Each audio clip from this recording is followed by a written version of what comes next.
शंकर भगवान की जय हो। हर समय नदी की बाट पे अक्सर लोग बह जाया करते हैं। हर समय बड़ा तूफान प्रबल पर्वत भी झुक जाया करते हैं।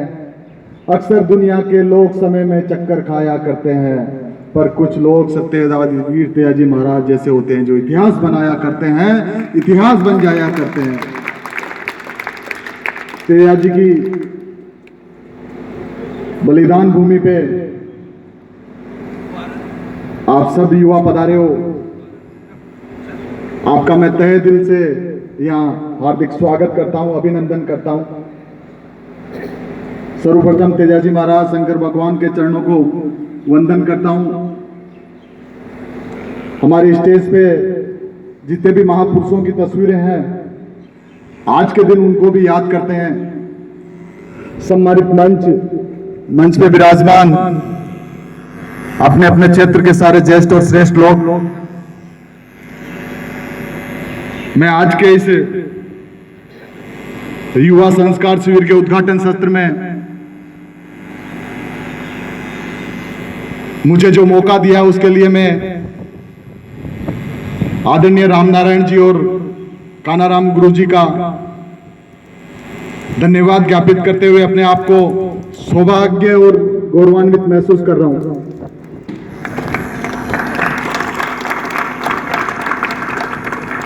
आज के शिविर का जो शीर्षक वो है युवा संस्कार। साथियों, युवा कौन है? भूगोल के विषय के जनसंख्या टॉपिक पर यदि बात करते हैं तो 18 से 35-40 साल का उम्र का जो नौजवान होता है उसे युवा कहते हैं। लेकिन हम भारतवर्ष में हैं, सनातन धर्म को मानने वाले लोग हैं और सनातन धर्म में युवा की परिभाषा कुछ और है। इस परिभाषा से मुझे युवा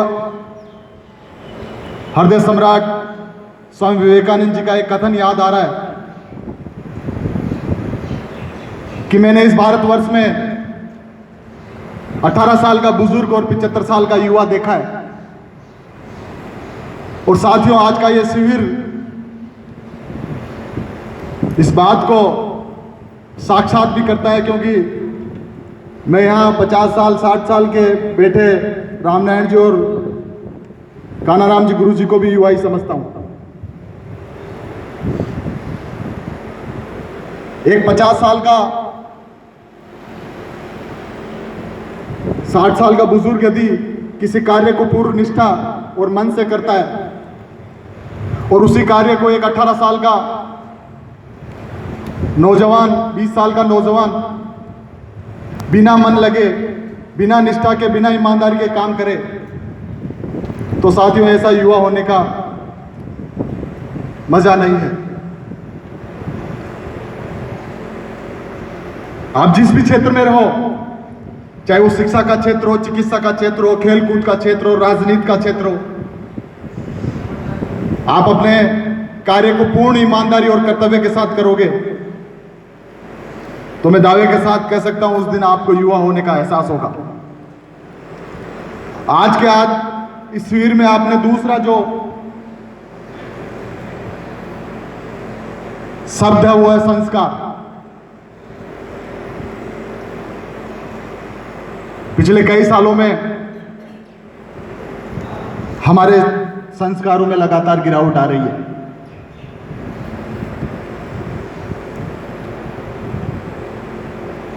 साथियों, संस्कार हमारा वो नैतिक मूल्य है जो एक व्यक्ति को योग्य नागरिक बनाने में महत्वपूर्ण भूमिका निभाता है। संस्कार का मतलब किसी स्कूल में आपके मेरिट आना नहीं है, आपके अधिक अंक लाना नहीं है, किसी क्लास में आपका टॉप करना नहीं है। संस्कार वो है जो आपकी शिक्षा में, आपके व्यवहार में, आपके भाषा में झलके, उसी को संस्कार कहते हैं। और मैं निश्चित रूप से कह सकता हूं मैं जब 2010-11 में अजमेर विश्वविद्यालय का अध्यक्ष था, मैं रामनारायण जी को उस समय से जुड़ा हुआ हूं। ये लगातार नौजवानों के बीच में, नौजवानों को लगातार संस्कार बनाने में, एक योग्य नागरिक बनाने में अपनी महत्वपूर्ण भूमिका निभा रहे हैं। आज इस किशनगढ़ विधानसभा की इस तेजाजी महाराज की पावन धरा पे मैं उनका हार्दिक स्वागत और अभिनंदन करता हूं। साथियों, आपका संस्कारवान होना यह भी दर्शाता है कि कौन सी बात कहां और कैसी कही जाए। यदि ये सलीका आपने सीख लिया तो हर बात आपकी सुनी जाती है। ये हमारी बॉडी लैंग्वेज में, हमारी कार्यशैली में ये झलकना जरूरी है। संस्कार वो होता है जो अपने माता पिता, अपने बड़ों का सम्मान करे। संस्कार वो होता है जो अपनी ड्यूटी ईमानदारी और निष्ठा के साथ करे। संस्कारवान वो होता है जो अपने देश और समाज की सेवा कर सके। और जब युवा संस्कारवान होता है तो निश्चित रूप से मैं दावे के साथ कह सकता हूं, इस देश का भविष्य सुनहरा होने वाला है।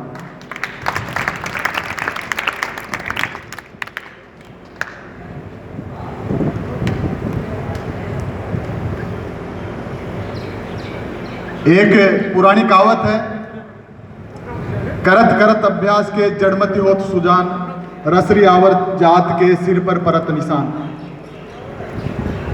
किसी कार्य को आप कंटिन्यूटी और लगातार करोगे तो मैं दावे के साथ कह सकता हूं कि एक अयोग्य व्यक्ति योग्य होने में ज्यादा समय उसको नहीं लगेगा। और अंग्रेजी में कहते हैं प्रैक्टिस मेक्स वन परफेक्ट। यदि आप निरंतरता के साथ, अपनी ईमानदारी के साथ आप अभ्यास करेंगे, आप मेहनत करेंगे, तो जैसे पहले रस्सी से बाल्टी कुएं से खींचते थे, रस्सी इतनी लचीली है पर वो लगातार चलती है तो एक शिला पर भी वो निशान बना देती है। इसलिए साथियों, इस मंच के माध्यम से मैं आपको दावे के साथ कह सकता हूं कि आप किसी कार्य को ईमानदारी से, पूरी निष्ठा से, पूरी लगन से, मेहनत से और अपने संस्कारों को साथ रखते हुए करोगे तो आपका भविष्य सुनहरा होगा ही होगा। हमारे समाज का और इस देश का भविष्य भी सुनहरा होगा।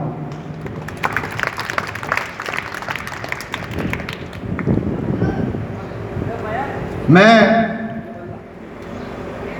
इस मंच पे हूं, अभी कानाराम जी, गुरु जी कह रहे थे कि आप युवा हृदय सम्राट हो।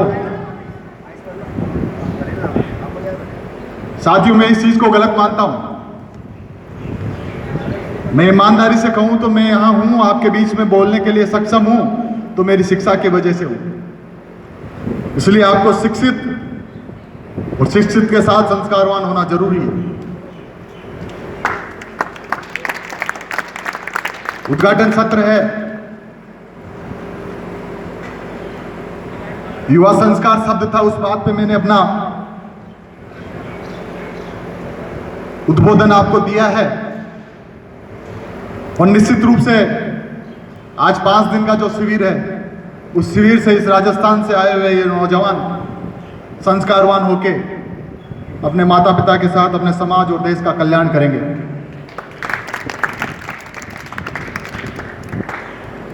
साथियों, हम विश्वविद्यालय में जब अध्यक्ष थे,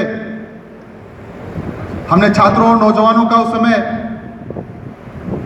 नेतृत्व इसलिए किया कि जब वो कष्ट में हो, तकलीफ में हो, तो हम किस प्रकार से उनकी सहायता कर सकते हैं। इस जीवन में खुद का पेट तो कोई भर सकता है, खुद का परिवार तो कोई पाल सकता है, लेकिन महत्वपूर्ण वो है कि आज आप समाज और इस देश के लिए क्या कर सकते हैं। वो झलक मुझे रामनारायण जी में पड़ती है। बड़ा संघर्ष किया इन्होंने, लोगों को किस प्रकार से मैनेज करें। लोग किसी कार्यक्रम को अच्छा बनाने की बजाय उसमें त्रुटियां निकालना, उनमें गलतियां निकालना सब जानते हैं, लेकिन जो निरंतरता के साथ डटा रहता है, जो अपने अभ्यास को नहीं छोड़ता है, सफल वही होता है। और इस सफलता की सीढ़ी में रामनारायण जी और कान्हाराम जी गुरु जी एक महत्वपूर्ण पायदान पे हैं और हम सौभाग्यशाली हैं कि इन वरिष्ठ लोगों का सानिध्य हमारे समाज, हमारे परिवार, हमारे देश को मिल रहा है। साथियों, मैं मेरे जीवन की बात करता हूं। मुझे 31 साल की उम्र में एक अपॉर्चुनिटी मिली थी।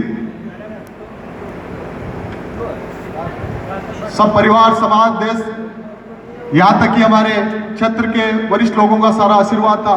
खूब लोगों ने सहयोग किया, लेकिन हम उसमें क्षणिक भर से चूक गए। बड़ी हताशा मिली, लेकिन वरिष्ठ जनों ने कंधे पे हाथ रख के कहा कि असफलता एक चुनौती है, इसे स्वीकार करो तुम।